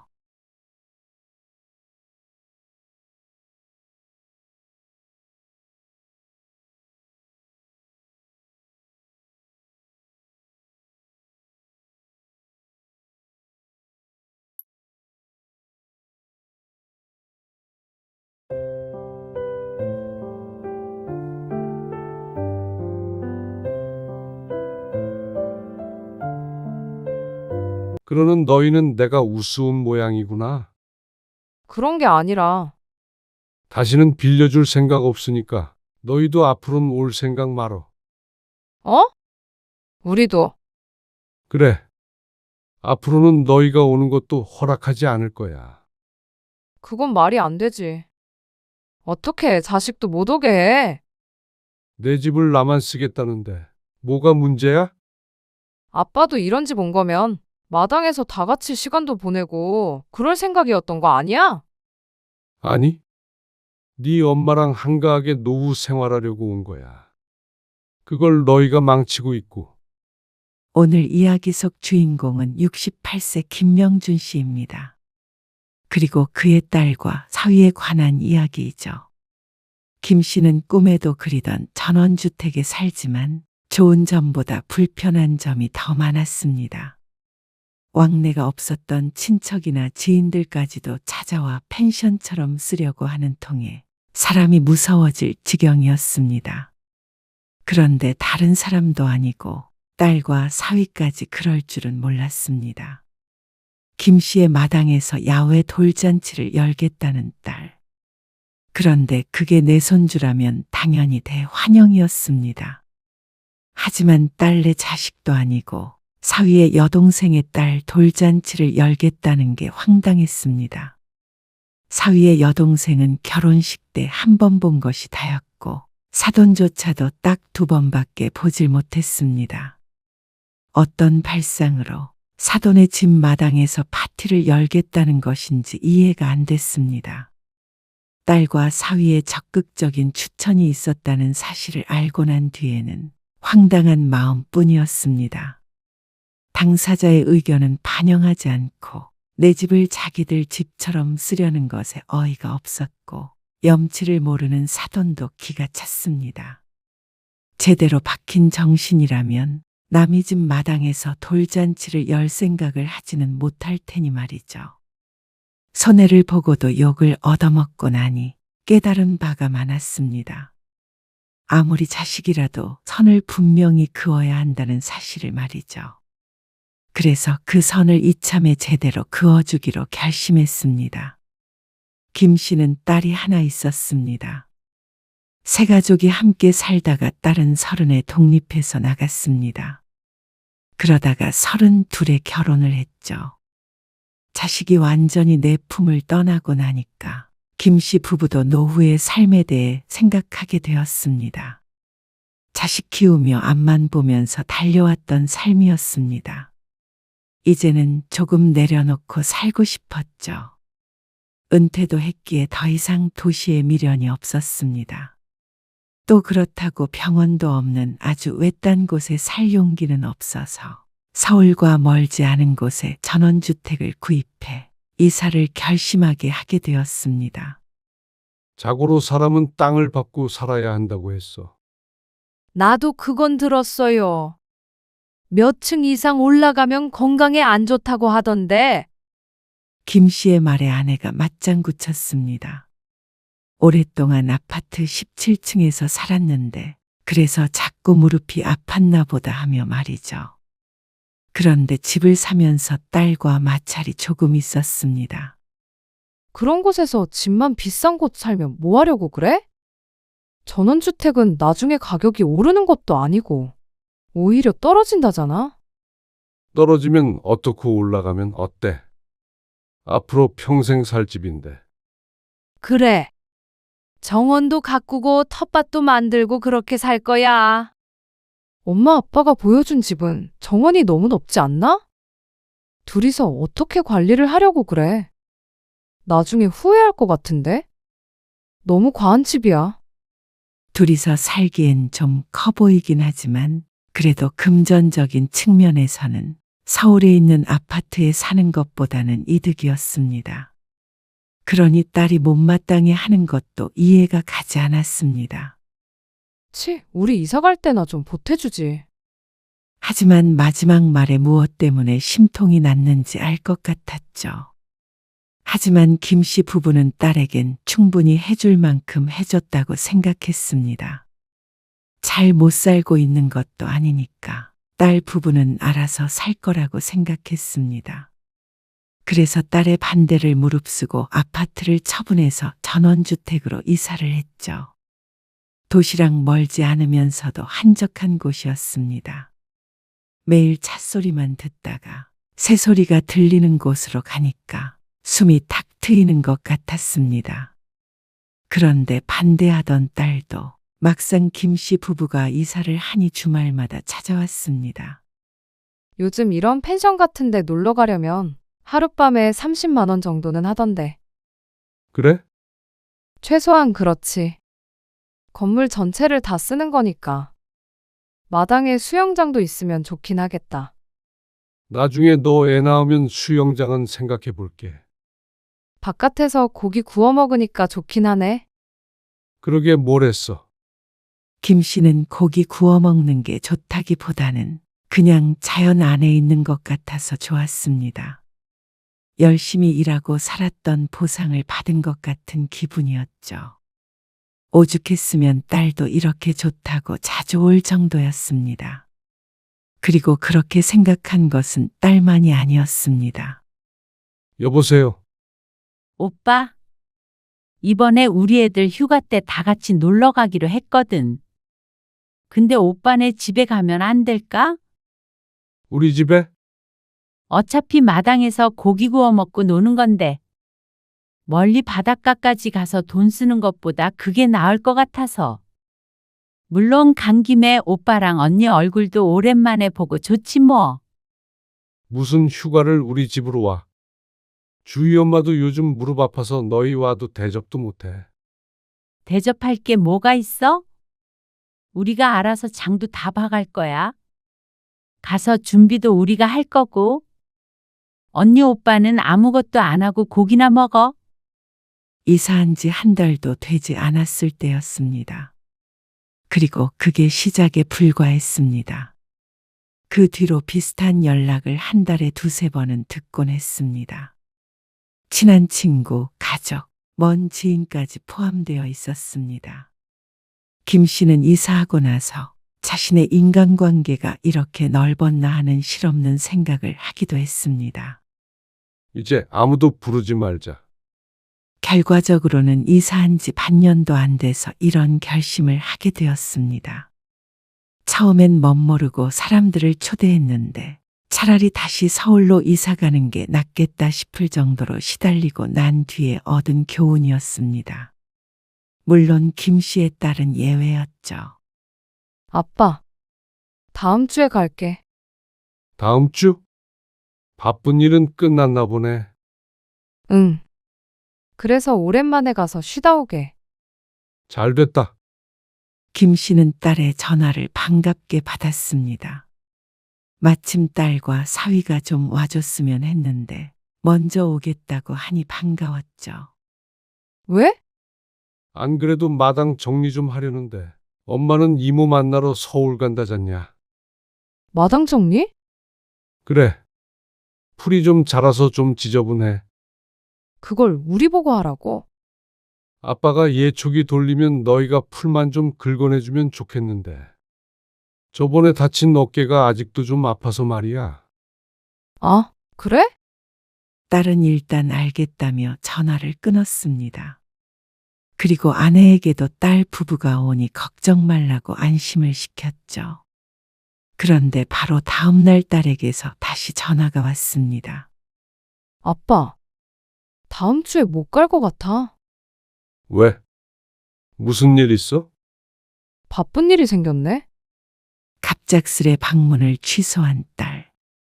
김 씨는 어리둥절했지만 그러려니 했습니다. 사위가 와주면 좋겠지만 바쁘다는데 할 수 없었죠. 그런데 딸이 바빴던 게 아니라 다른 이유로 오지 않았다는 사실을 보름 뒤에 알게 되었습니다. 아빠, 지난주에 다 정리한 거 아니었어? 어? 정원, 지난주에 아빠 어깨가 아파가지고 못했어. 그래서 이걸? 지금 하겠다고. 너희 왔을 때 하는 게 좋지 않을까? 아니, 아빠 정원을 우리가 왜 정리해? 그냥 풀만 옆으로 좀 긁어내주면 되는데. 네 엄마는 무릎 아프잖냐? 그러게 내가 이런 데로 이사 오지 말라고 했잖아. 쉬러 왔는데 왜 일을 시켜? 신경질적인 딸의 목소리에 김 씨는 서운함을 느꼈습니다. 이전에는 이런 부탁을 한 적도 없었고 이번에만 조금 도와달라는 건데 이렇게 정색을 하나 싶었습니다. 요새는 바빠서 못 샀다지만 거의 주말마다 와서 고기를 구워 먹고 가끔은 친구도 한 번씩 데리고 왔던 딸이었습니다. 그래서 이 정도는 흔쾌히 도와줄 줄 알았죠. 그런데 왜 사람을 부려먹냐며 신경질을 내니 섭섭할 수밖에 없었습니다. 매번 와서 휴양지처럼 이용하다 가면 가끔은 좀 도와줄 수 있는 것 아닌가 싶었습니다. 짜증을 내는 딸에도 서운했지만 옆에서 멀뚱멀뚱 서서 거들 생각을 조금도 하지 않는 사위에게도 실망을 했습니다. 딸도 토라져서 돌아갔고 김 씨도 괘씸해서 다시는 부르고 싶지 않았습니다. 결국 사람을 써서 마당을 정리했는데 앞으로도 딸이나 사위에게는 부탁하지 않을 참이었습니다. 내 집이니 내가 알아서 관리를 잘하자 싶었죠. 딸은 발길이 뜸해졌습니다. 그러다가 정원 정리도 다 하고 꽃도 만개하고 하니 보기가 좋아 그런지 다시 찾아오기 시작했습니다. 그래도 내 자식이 찾아오는 걸 오지 말라고 할 수는 없어서 얼렁뚱땅 화해하게 되었죠. 엄청 예뻐요. 사진도 잘 나올 것 같아요. 정원도 넓어서 딱이고요. 어느 날 딸이 통화하는 소리를 듣고는 의아한 생각이 들었습니다. 김 씨의 정원을 둘러보며 하는 말인데 뭐가 딱이라는 것인지 몰랐습니다. 누구랑 통화하는지도 말이죠. 그러다가 딸이 전화를 끊고서 뒤를 돌아보더니 잠깐 놀란 표정을 지었습니다. 김 씨가 듣고 있단 걸 몰랐던 눈치였습니다. 누구랑 통화한 거야?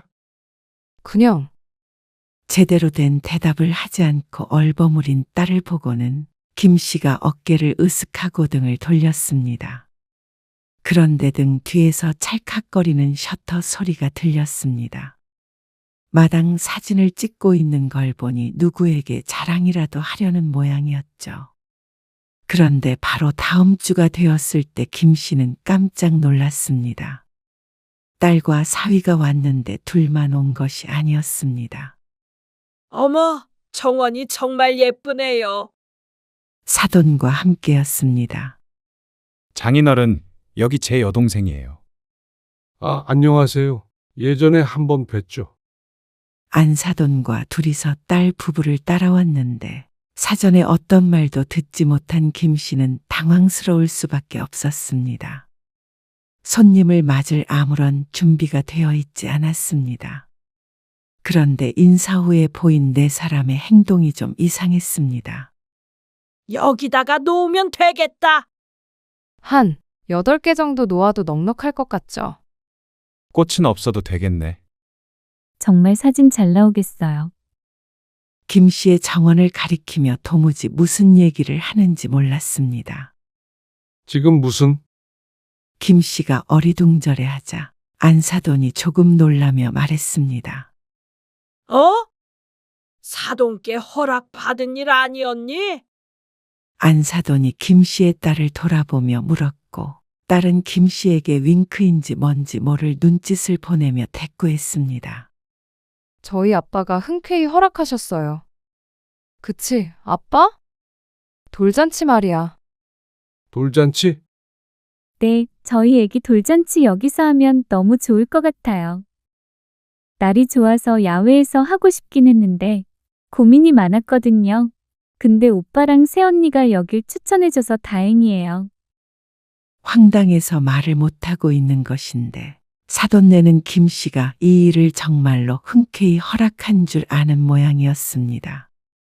어디에다가 뭘 놓고 어디에다가 뭘 설치한다는 얘기를 태연하게 나누고 있었습니다. 김 씨가 눈을 크게 뜨고 딸을 쳐다보자 딸이 김 씨만 보이도록 입모양으로 미안이라고 하는 듯 했습니다. 사위도 겸연쩍은 표정을 짓고 있었고 말이죠. 그러니까 이게 딸과 사위가 벌인 일이라는 뜻이었습니다. 마음이 무척 불편해졌습니다. 딸이나 사위에게는 화가 많이 났죠. 그리고 사돈에게도 마찬가지였습니다. 아무리 허락을 한 줄 알고 있다고 해도 어떻게 이런 발상을 할 수 있는지 궁금했습니다. 여기가 사업장도 아니고 김 씨의 집이라는 걸 뻔히 알 텐데 말이죠. 김 씨 같았으면 사돈의 집에 가서 돌잔치를 하겠다는 생각은 절대 하지 않을 것 같았습니다. 내 손주의 돌잔치면 모를까. 어떻게 사돈의 아이의 돌잔치를 내 집에서 해야 하는 건지 기가 찼습니다. 여기서 따지고 들었다가는 딸만 이상한 사람이 될 것 같아서 꾹 눌러 담았습니다. 다만 따지더라도 사돈네가 돌아간 뒤에 따질 생각이었죠.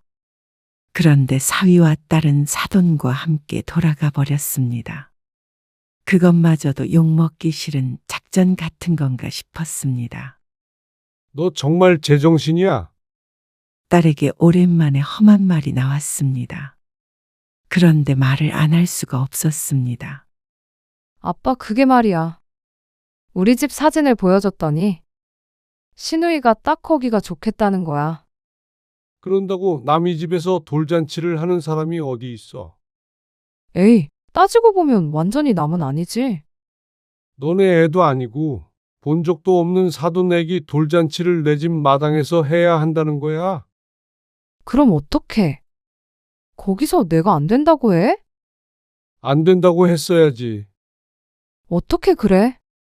어머님도 기대하시는 눈치던데? 기대한다고 그게 되는 거냐? 한 번만 좀 부탁할게.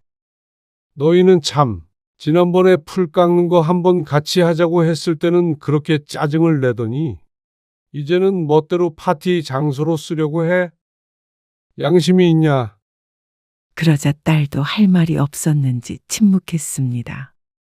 그래도 딸 체면을 좀 생각해서 이번만 오케이 해주면 안 돼. 이제 와서 어떻게 안 된다고 해. 아이고, 진작에 네 손에서 끝냈어야지. 김 씨는 천장을 보며 한숨을 푹푹 내쉬었습니다. 왜 생각지도 못했던 일로 이렇게 골머리를 썩어야 하는 건지 몰랐습니다. 장인어른 죄송해요. 주희가 알아서 하겠다고 했는데 설마 아예 말씀 안 드린 줄은 몰랐어요. 그래서 어떻게 했으면 한다는 거야? 지금 장인어른 댁에서 파티를 하는 걸로 생각하고 계획을 다 짜고 있어서 죄송합니다. 그 말에는 정말 앓는 소리가 안 나올 수가 없었습니다. 집에 방문하고 싶어 하는 염치 없는 사람들 때문에 김 씨 부부가 얼마나 힘들었는지 뻔히 알고 있는 사위가 어쩜 이런 부탁을 하는지 몰랐습니다. 딸과 사위는 자식이라 특별 대우였던 걸 모르는 것인지. 날짜가 언젠데? 네? 거기에 우리까지 참석해 있는 것도 이상한 것 같고. 장소는 빌려줄 테니까 날짜를 말해봐. 어디 놀러라도 다녀와야지 어떻게 해. 그러자 사위는 감격이라도 한 듯 깎듯이 굴었습니다. 감사합니다. 장인어른, 앞으로는 이런 일 없도록 하겠습니다. 사위까지 이렇게 부탁을 하는데 차마 매정하게 굴지를 못했습니다. 어쩌면 딸이 이런 김 씨의 성격을 알고 일단 저지른 것이 아닌가 싶었습니다. 어쨌거나 여러 사람을 실망하게 하느니 마지막으로 한 번만 희생하자 싶어서 허락을 하게 되었습니다. 그리고 돌잔치 날 전날에는 축의금까지 따로 챙겨서 딸 편에 보내기도 했습니다. 집을 빌려주는 건 빌려주는 것이고 돌인 걸 안 이상 아무것도 안 줄 수는 없었죠. 그래. 잔치는 끝난 거야? 손님들은 대부분 돌아갔고, 우리도 금방 가려고. 잔치는 오후 늦게 시작해서 어둑해지기 전에 끝이 난 듯 했습니다. 김 씨 부부는 처해에 와 있었습니다. 이왕 이렇게 된 거 둘이 좋은 시간이라도 보내자 싶어서 말이죠. 그래. 정리 잘하고. 알았어. 걱정 마. 그렇게 끄는 전화. 하지만 다음 날 점심쯤 집으로 돌아갔을 때 보인 광경에 거의 쓰러질 뻔한 걸 겨우 마음을 다잡았습니다. 제정신이 아니구만. 수십 명이 초대되었다고 들었는데 여러 사람이 오간 만큼 정원은 형편없이 망가져 있었습니다. 의자를 놨다가 걷었는지 모르겠지만 잔디가 흉측하게 파여 있었고 꽃나무는 꺾여 뭉개진 것들도 보였습니다. 마당까지 차가 왔다 갔다 했는지 바퀴 자국도 선명했죠. 온갖 곳에 쓰레기가 널브러져 있었고 한쪽에는 테이블이 제대로 정리도 되지 않은 채 모여 있었습니다. 누가 보아도 급하게 대충 치운 것처럼 보였죠. 이게 아름답던 내 정원이 맞나 싶었습니다. 아내도 한 발짝 떼면 끙 앓는 소리를 냈습니다. 구석구석 보아도 복구하는데 시간과 비용이 꽤나 들 것처럼 보였습니다. 집안도 가관이었습니다. 부엌과 화장실만 쓰겠다고 했던 약속이 무색하게, 거실도 엉망진창이었습니다. 실내에서도 한바탕 파티가 열린 모양이었습니다. 안방 침대에서도 누군가가 누웠던 흔적이 보였습니다. 기가 막힌 마음에 작은 방문을 열자 딸과 사위가 보였습니다. 너희 여기서 잤어? 근데 집안에서 무슨 짓을 한 거야? 그러자 딸도 사위도 제대로 눈도 뜨지 못했습니다. 해가 중천인데 이 시간까지 못 일어나는 걸 봐서는 술을 마셔도 거하게 마신 것 같았습니다. 아, 벌써 왔어? 벌써? 딸은 시계를 보더니 깜짝 놀라서 몸을 일으켰습니다. 어머님, 아버님은 가셨어? 뭐라고? 그러자 간밤에 시집 식구들도 이곳에서 자고 갔다고 털어놓는 딸. 그렇다면 안방 침대가 흐트러져 있는 게 잠깐 앉아본 것도 아니고 누군가가 취침을 했다는 말이었습니다. 눈앞이 새빨개졌다는 말이 어떤 뜻인지 알 것 같은 기분이었습니다. 장인어른, 뒤늦게 정신을 차린 사위가 얼른 침대에서 일어났습니다. 김 씨가 바람소리가 나도록 뒤를 돌아 거실로 나왔습니다. 그 뒤를 사위가 쫓아나왔습니다. 그게 어제 잔치가 끝나고 저희 가족들이 다들 그대로 돌아가기 아쉽다고 해가지고요. 아빠, 다들 술 좀 마셨는데? 여기서 대리를 불러서 갈 수도 없잖아. 그러니 이해해달라는 듯이 말하는 딸과 사위.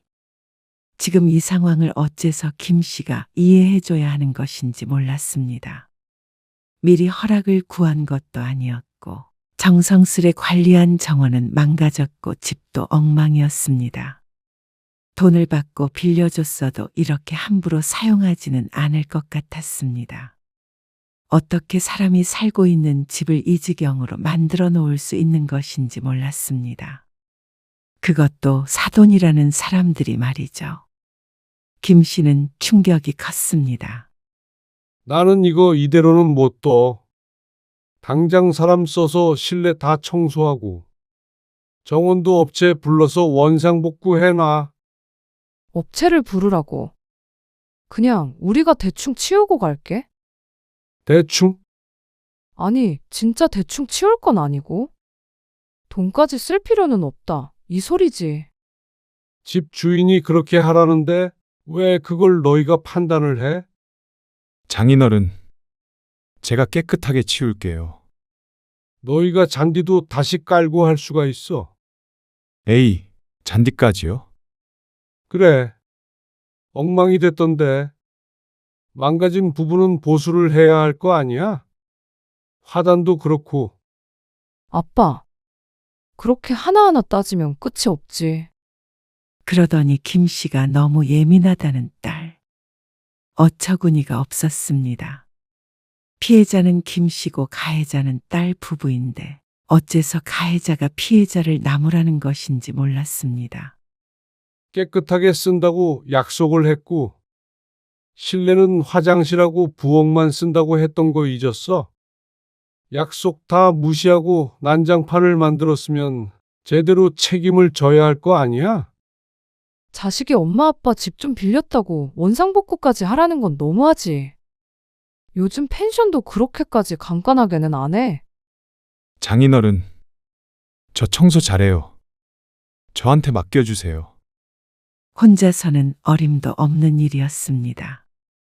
그리고 집을 이 지경으로 만든 사위가 깔끔하게 치울 수 있을 거라고 생각이 되지 않았습니다. 믿을 수가 없었죠. 오늘 안으로 다 정리해둬. 김 씨는 안방으로 들어가 이불을 걷어버렸습니다. 누군지도 모를 누군가가 누웠다고 생각하면 온몸에 소름이 끼칠 지경이었습니다. 왜 이렇게 유별나게 구는 거야? 그런데 딸이 입을 대빨 내밀며 말하는 소리를 듣게 되었습니다. 기분이 상한 김 씨가 뒤돌아 딸을 쳐다보자 아무 말도 하지 않았다는 듯 굴었죠. 딸과 사위가 실내를 정리하는 걸 김 씨 부부가 거실에 앉아서 보고만 있었습니다. 1시간쯤 그렇게 있자 자기들도 지쳤는지 치우던 걸 내팽개쳤습니다. 나는 밖에 좀 치울게. 여기를 그러면 나 혼자 치우라고. 밖에도 치우긴 해야 할 거 아니야. 사위가 나가버리고 딸이 성질을 냈습니다. 아니, 이것 좀 같이 해주면 안 되는 거야? 그걸 우리가 왜 도와? 엄마 아빠 집이잖아. 그러니까 남의 집을 왜 그렇게 만들어? 억울하면 여기 이렇게 쓴 사람들 다 불러서 같이 해. 그러자 차마 시집 식구들을 부를 수는 없었는지 인상을 쓸 뿐 휴대폰을 들지는 못했습니다. 결국 2시간 남짓 집을 치우던 딸과 사위는 두 손 두 발 들고 말았습니다. 도저히 못하니까 그냥 사람 쓸래? 엄마 아빠도 진짜 너무해. 너무한 게 누군데 그래? 사돈에게도 실망이 컸습니다. 김 씨 부부는 애기 축의금도 줬는데 집을 빌리는 대가로 뭐라도 챙겨주지는 못할 망정 이렇게 만들어 놓나 싶었습니다. 정말로 염치도 없고 특이한 가족들이었습니다. 사위도 마찬가지였고 또 김 씨의 딸도 마찬가지였습니다. 이제 다시는 빌려 쓸 생각 말어. 진짜 야박하네. 딸은 오히려 김 씨 부부에게 불만이 있는 듯 했습니다. 손해를 보고도 욕을 먹는 상황이 어이가 없었습니다. 이럴 줄 알았으면 딸이 곤란하더라도 그 자리에서 거절을 했을 텐데 말이죠. 배려를 해줬더니 그게 권리인 줄 아는 모양이었습니다. 김 씨는 마당 보수 비용과 청소 비용을 철저하게 받았습니다. 그러면서 딸과 언쟁도 몇 번 더 오갔습니다. 하지만 그것마저도 김 씨가 손해볼 생각은 없었습니다. 그래도 이번 기회에 딸도 깨달은 바가 있을 거라고 생각했습니다. 마당 보수 비용이 만만치 않았던 터라 다시는 이런 짓을 안 할 거라고 생각했죠. 하지만 그건 김 씨의 착각이었습니다. 모렴치한 사람들은 도저히 그걸 고칠 수 없는 모양이었습니다.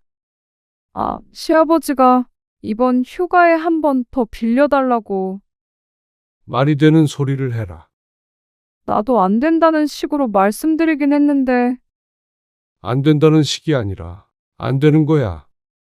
그렇다고 내가 며느리인데 어떻게 시아버지 말을 딱 그렇게 거역해. 네 남편은 뒀다 뭐해? 아버지가 고집이 좀 세셔가지고.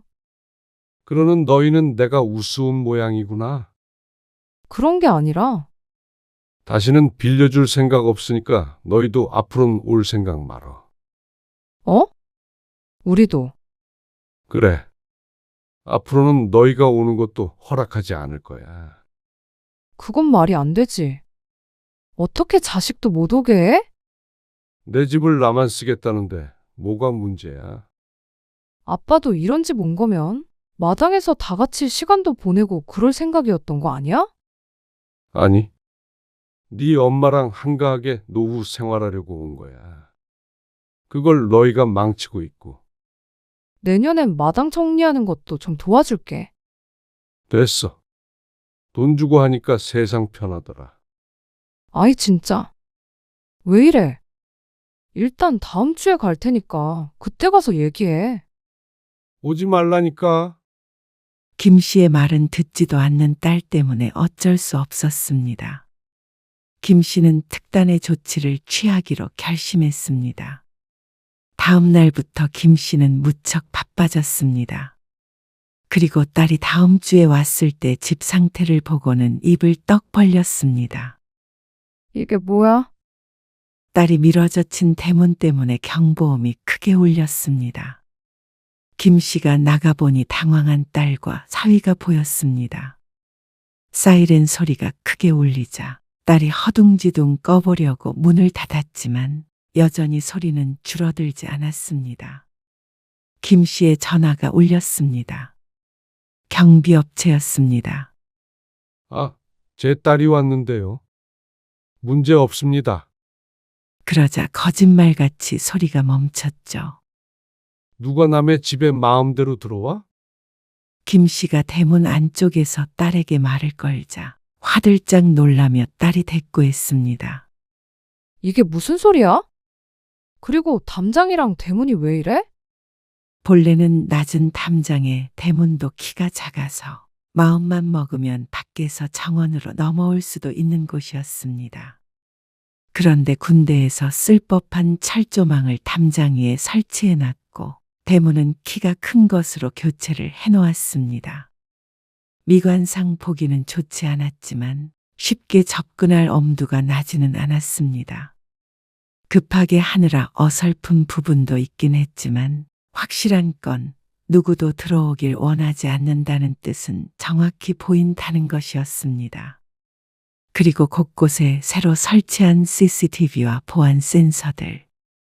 이제는 아무도 못 오게 할 거야. 아니, 그렇다고 자식까지 못 오게 하는 게 어디 있어. 그리고 내가 도둑이야? 이런 걸 왜 설치해 둔 거야? 혹시 모르잖아.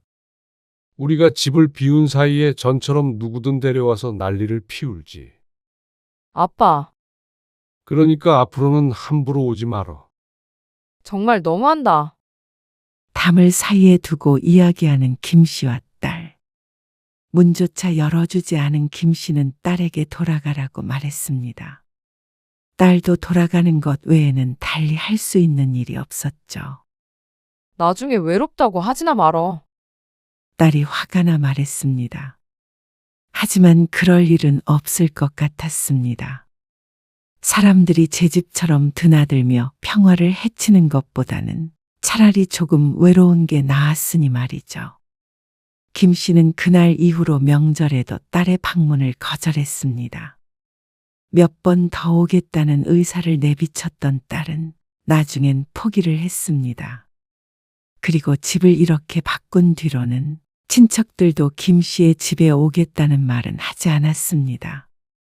가끔 그냥 무작정 찾아오는 사람들이 있었는데 이제는 그마저도 없어졌죠. 그게 차라리 좋았습니다. 염치 없는 사람들 때문에 스트레스 받는 일은 더 이상 하고 싶지 않았습니다. 그게 아무리 자식이더라도 이제 더 이상 배려해주고 싶지 않았습니다. 그러니 평화가 찾아왔습니다. 김 씨 부부가 생각했던 한가하고 조용한 노후를 보내게 된 것이죠. 딸 좀 덜 보면 어떤가 싶었습니다. 시집 식구들 때문에 김 씨에게 실망감을 안겨줬던 괘씸한 딸은 이렇게 떨어져 지내는 게 오히려 마음이 편했습니다. 1년 반 뒤에 딸은 아이가 생겼다며 김 씨의 아내에게 육아를 부탁해 왔습니다. 그리고 그건 당연히 거절했습니다. 이제는 더 이상 딸에게 휘둘리지 않을 생각이었습니다. 김 씨 부부 두 사람만 생각하며 살아갈 생각이었죠.